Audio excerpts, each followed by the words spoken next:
سے بہر آئی ہے اور مدینے میں رونے دھونے کی آواز بلند ہو گئی. یہ نبی سے محبت ہے اور اس درجے محبت ہے کہ عورتیں بھی رو رہی ہے, بچے بھی رو رہے ہیں, جوان بھی رو رہے ہیں اور سارا مدینہ کا مدینہ رو رہا ہے. ایسی محبت مقصود ہے مسلمانوں, آقا کے ساتھ میں ایسی محبت کرو. یہ کون سی محبت ہے جب ہماری بیاہ شادی ہوتی ہے شریعت کی دھجیاں اڑائی جاتی ہے اور وہ بنیاد ہی سے دھجیاں اڑاتے چلتے ہو اور فخر سے کہتے ہو ہم بھی رسول اللہ صلی اللہ علیہ وسلم سے محبت کرتے ہیں. مسلمانوں, ہمارا مرنا ہو یا ہمارا جینا ہو, غم کا ماحول ہو یا خوشی کا ماحول ہو, ہم ہر چیز میں نبی علیہ السلام کی سنتوں کو پامال کرتے نظر آتے ہیں. کیسی محبت ہے. یہ موضوع نہیں ہے کہ بیاہ شادی میں کتنی خرافات کرتے ہیں, نہ وقت ہے اتنا, ورنہ میں بتلا کر کے چلتا کہ کتنی خرافاتیں ہو رہی ہیں.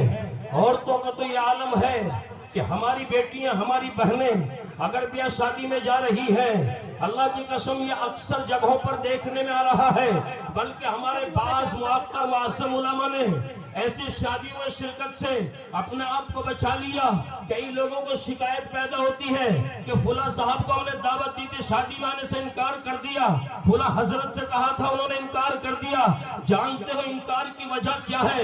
ان علماء کرام کی مجبوریاں ہیں. یہ رات دن کالا کال کی صدائیں لگاتے ہیں, اللہ کے نبی صلی اللہ علیہ وسلم کی تعلیم کو عام کرتے ہیں, اور جب کسی شادی میں پہنچتے ہیں وہاں اس طریقے سے لڑکیاں اور اس طریقے سے لڑکے, اس طریقے سے عورتیں اور اس طریقے سے مرد کہ آج کوئی پردے کی نبی علیہ السلام کی تعلیمات یا قرآن کی کوئی آیت ان کے سامنے نہ ہو. یعنی ایسا منظر ہوتا ہے بن سمر کے گھر سے نکل رہی ہے. آج کوئی بھائی یہ نہیں کہہ سکتا ہے, آج کوئی باپ یہ نہیں کہہ سکتا ہے کہ 365 دن پردے کا اہتمام کر رہی ہے.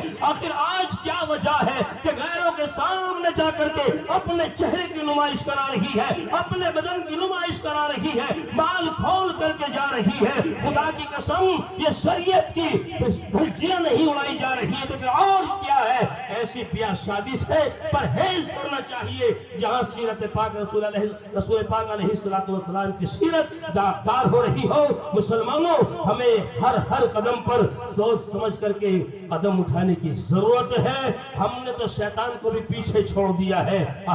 مجھے صرف یہ بتلانا تھا کہ نبی علیہ السلام سے محبت کرو اور ایسی محبت کرو جیسا کہ حضرات صحابہ کرام نے محبت کی ہے. چلے ایک صحابی رسول علیہ السلام کی عدالت عظمیٰ کے اندر حضرت سعد اسود, یہ کالے کلوٹے صحابی ہے لیکن صحابی ہے, اور یاد رہے صحابی کا مرتبہ اور مقام اتنا بلند و بالا ہے کہ تمام دنیا کے ابدال و قطب ایک پلڑے میں رکھ دیے جائیں, تمام دنیا کے مدرس اور محتمم اور تمام دنیا کے شیخ الحدیث ایک پلڑے میں رکھ دیے جائیں, ایک پلڑے میں کسی صحابی کو رکھ دیے جائے. خدا کی قسم صحابی کا مرتبہ مقام اتنا بلند و بالا ہے کہ صحابی کو پلڑا جھک جائے گا, اس لیے کہ صحابی ہوتا ہے اور صحابی سے بڑھ کر کے دنیا میں کوئی دوسرا انسان نہیں ہو سکتا ہے. یاد رہے مسلمانوں, سعد اسود کالے کلوٹے ہیں, نبی علیہ السلام کی عدالت عظمیٰ کے اندر پہنچے ہیں. آقا سے ارشاد فرمایا یا رسول اللہ, کیا میرا کالا پن نکاح کے اندر حائل ہوگا, کیا میرا نکاح نہیں ہوگا؟ میرے آقا نے ارشاد فرمایا سعد کیا ہوا, آپ تو بہرحال جوان ہے, مرد ہے, پھر نکاح ہم کیوں نہیں ہو پا رہا ہے؟ فرمایا یا رسول اللہ, یہ میری بدصورتی, میرا کالا پن نکاح میں حائل ہو رہا ہے, آپ مجھے بتائیں. میرے آقا نے کہا ایسا نہیں ہے, نکاح کے لیے مسلمان ہونا شرط ہے, صحابی ہے, اللہ کے نبی کی عدالت عظمیٰ کے اندر کلمہ پڑھ کر کے بتا یا رسول اللہ میں تو صحابی, میں تو آپ کا غلام, آپ کا خادم ہوں. میرے آقا نے ارشاد فرمایا کہ فلاں ابن فلاں کے یہاں چلا جا کر کے کہنا کہ آپ اپنی بیٹی کا ہاتھ میرے ہاتھ میں دے دیں. نعرہ تکبیر, عظمت صحابہ, مدارس اسلامیہ, نعرہ تکبیر.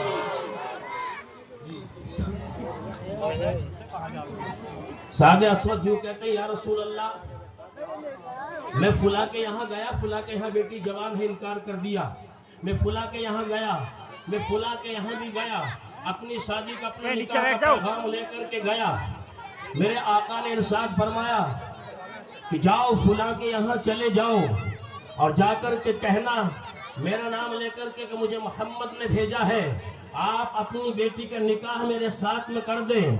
سعد اسود گئے ہیں، مسلمانوں کیا عالم رہا ہوگا، کوئی خوشی کا ان کا ٹھکانہ نہ رہا ہوگا، چونکہ وجہ یہ ہے کہ اگر کسی بچے کا نکاح نہ ہوتا ہو اور کوئی چودھری، کوئی ودھایک، کوئی بڑا آدمی کسی اچھے گھرانے میں خوبصورت خوبصورت بچے کا انتخاب کر دے، اس کی خوشی کا کوئی عالم نہیں رہتا ہے۔ یہاں یہی ہے کہ سعد اسود کی نشاندہی میرے آقا جناب نبی اکرم صلی اللہ علیہ وسلم فرما رہے ہیں۔ کہا کہ عمر بن وہب ثقفی کے گھر چلے جاؤ، ان کی بچی جوان بھی ہے، شادی کے قابل بھی ہے، خوبصورت بھی ہے، خوب سیرت بھی ہے۔ اپنی شادی کا پیغام لے کر کے عمر بن وہب ثقفی کے دروازے پہ گئے اور کنڈی کھٹکھٹاتے ہیں۔ جب کنڈی کھٹکھٹائی جاتی ہے، جانتے ہو لڑکی کے باپ عمر بن وہب ثقفی دروازے پر آتے ہیں اور دروازے پر ادھر سعد اسود کھڑے ہیں، لڑکی کے باپ کھڑے ہیں، آپس میں دونوں کی بات چیت ہو رہی ہے اور عمر بن وہب ثقفی کے پیچھے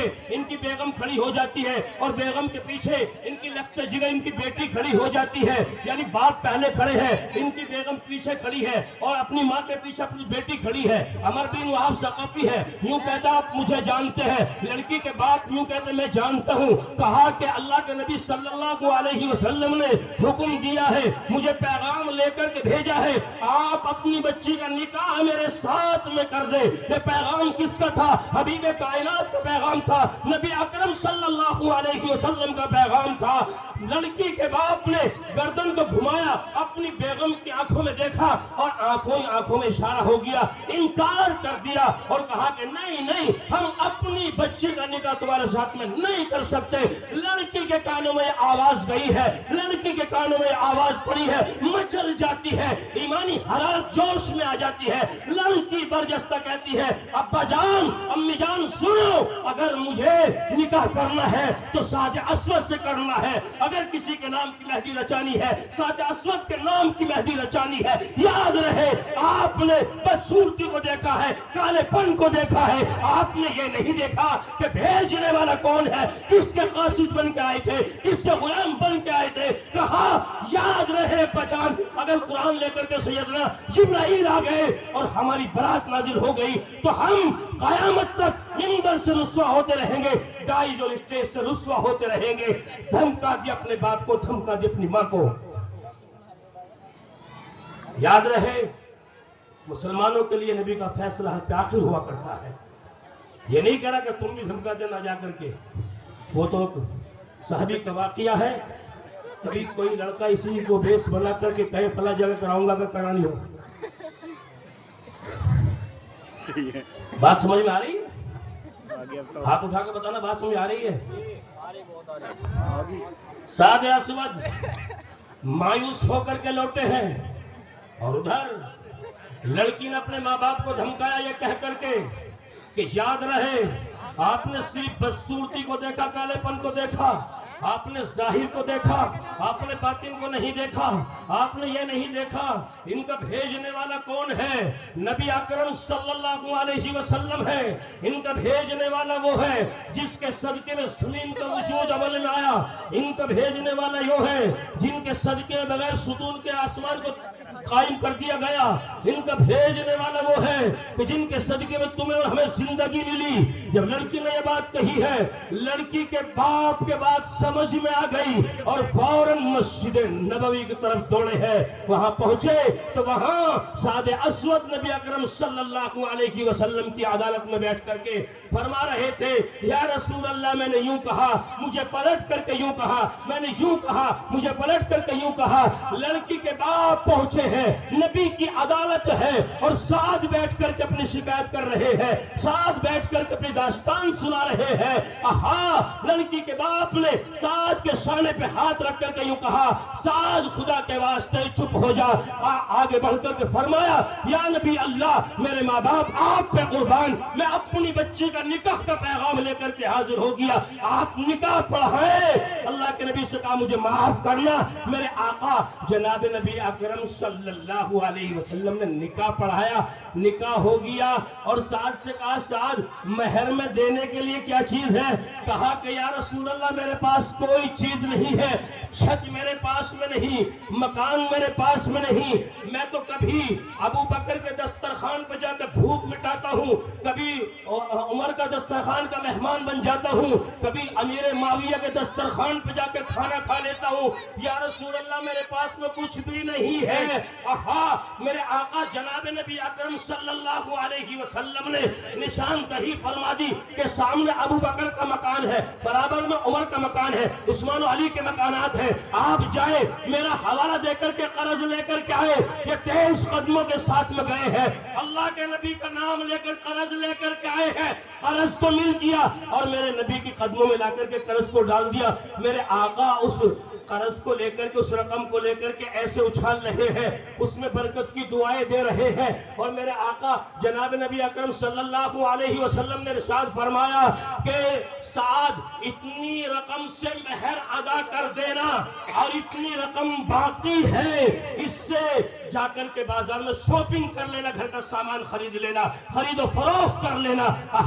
یہ گئے ہیں اور خوشی کے مارے یہ بھولے نہیں سما رہے ہیں. کیا خوشی کا عالم رہا ہوگا جس کا نکاح نہ ہو رہا تھا, جس کو کوئی لڑکی نہ دے رہا تھا, اچانک میرے آقا جناب نبی اکرم صلی اللہ علیہ وسلم کے حکم پر لڑکی بھی دی ہے, نکاح بھی ہوا ہے. مدینے کی لڑکی ہے, باشعور ہے, باسلیقہ ہے, خوبصورت ہے, خوبصیرت ہے. اور خوبصیرت کیوں نہ ہوتی جس کی نشاندہی خود جناب نبی اکرم صلی اللہ علیہ وسلم فرمائے.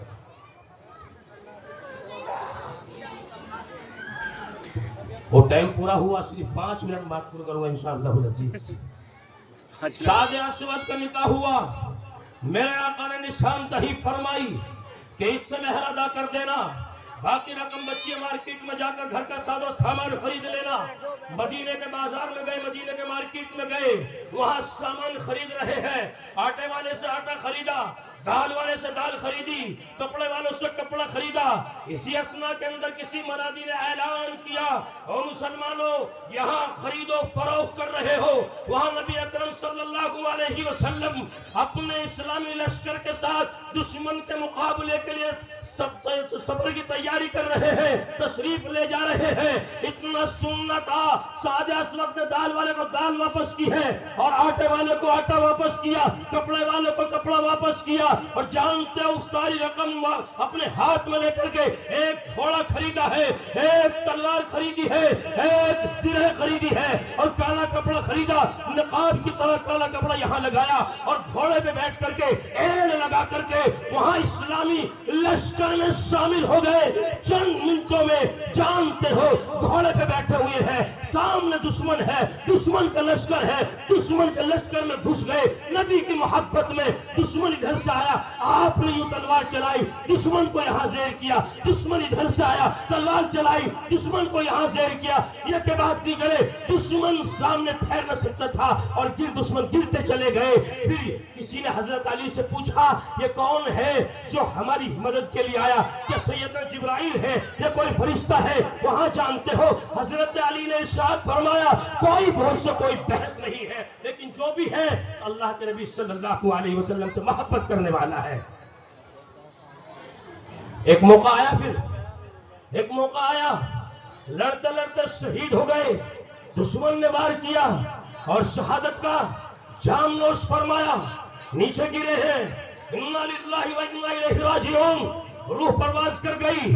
جانتے ہو چاروں طرف شہداء پڑے ہیں, اللہ کے نبی صلی اللہ علیہ وسلم آگے بڑھے ہیں اور سعد کے چہرے سے کپڑا ہٹایا. اور سعد کے چہرے سے کپڑا ہٹانے کے بعد میرے آقا نے آنسو بہا دیے اور میرے آقا نے آنسو بہانے کے بعد آسمان کی طرف دیکھا تو میرے آقا نے پھر مسکرا دیا. ایک صحابی آگے بڑھے, پوچھا یا رسول اللہ شہداء تو اور بھی ہیں, پھر اس میں کیا بات ہے سعد کے اندر کہ آپ نے کپڑا پہلے انہی کا ہٹایا, انہی کے چہرے کو دیکھا اور چہرہ دیکھ کر کے آپ نے آنکھوں سے آنسو بہا دیے، پھر آسمان کی طرف دیکھا، پھر آپ نے مسکرا دیا۔ میرے آقا نے ارشاد فرمایا سنو میں نے سعد کو کہاں بھیجا تھا؟ میرے آقا نے پورا واقعہ دہرا دیا، اور سعد میری محبت میں یہاں آیا، میری محبت میں جان کا نذرانہ پیش کر کے قیامت تک پیغام دے کر کے چلا گیا۔ مسلمانوں، جب باری آئے نبی اکرم صلی اللہ علیہ وسلم کی تو جان کا نذرانہ دے کر کے سودا کر لینا، قدم پیچھے مت ہٹانا۔ صحابی نے پوچھا پھر یا رسول اللہ مسکرانے کی کیا وجہ تھی؟ میرے آقا نے ارشاد فرمایا کہ میں نے دیکھا کہ جنت کی حوریں جنت سے نکل کر کے نچلے آسمان پہ آ گئی، آپس میں بحث کر رہی، مباحثہ کر لڑ رہی ہے، کہہ رہی ہے کہ نکاح میں کروں گی، نکاح میں کروں گی۔ اور اسی لقدک کے اندر ایک جنت کی حور کا یہاں سے پائجامہ پنڈلی سے ہٹ گیا، میری نگاہ پڑ گئی، مجھے دیکھ کر کے وہاں مسکرانا آ گیا کہ سعد کا مرتبہ مقام یہ ہے۔ اور مسلمانوں، اتنی محبت کرو نبی اکرم صلی اللہ علیہ وسلم سے، بیاہ شادیوں میں شریعت کو پامال مت کرو، شریعت کی دھجیاں مت اڑاؤ، اپنی روزمرہ کی زندگی بھی اچھے سے گزارو، علماء سے رابطہ کر کے گزارو، کبھی موقع ملے گا انشاءاللہ العزیز بات ہوگی۔ اللہ تعالیٰ عمل کی توفیق مرحمت فرمائے۔ وآخر دعوانا الحمدللہ رب العالمین۔ ماشاءاللہ بھائی، بہت اچھا۔ حضرت مولانا مفتی محمد امجد صاحب جو سکندرآباد کے مدرسے کے محتوی میں ہیں، ابھی بڑے اچھے انداز میں، کیونکہ وقت کم مل رہا ہے، علماء موجود ہیں۔ حضرت مولانا عباس صاحب محترم جامعہ